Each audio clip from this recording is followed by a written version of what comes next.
You've got a friend, a very clever friend. So clever, in fact, that he's invented a time machine. One that looks just like the car out of Back to the Future, does all that fire behind the tyres type stuff, the lot. Now, he's a very generous friend because he's giving you a go, but he says there's a set of rules. The first rule is that you can only use this once. It's a one-time deal. The second rule is that you've got to go back to meet yourself on your 18th birthday. And the final rule is you've only got 5 minutes. So what do you tell him? Your 18-year-old self just turned 18. What advice do you give? What information do you give? What do you say? What do you do?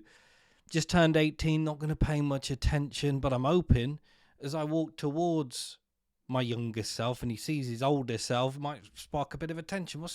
Where's your hair gone? Shut up.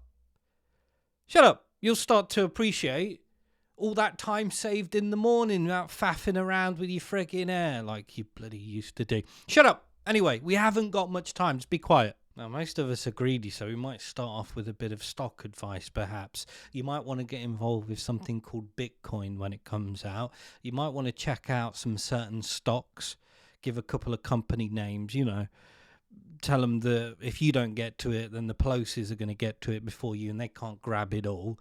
So there's a few tips there. You might give a few tips about health and happiness. Avoid Laura. Keep dancing on the dance floor. Keep going, enjoying yourself. Keep going to the gym because it's worth it. Continue to stay active, but don't forget that wonderful free knowledge in that library. Go and utilize it a little bit more. Lots of advice, lots of information, as much as you can cram into 5 minutes.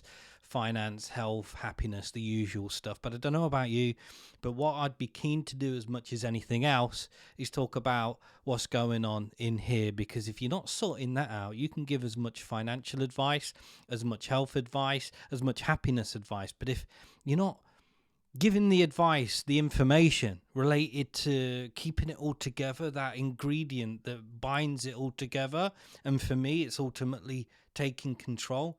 And trying to explain in a couple of minutes what that means might be a bit tricky, but taking control, the balance between not taking things so freaking seriously, letting all those emotions, those thoughts, the ultimate thing, what people think, dominate your experience and your life.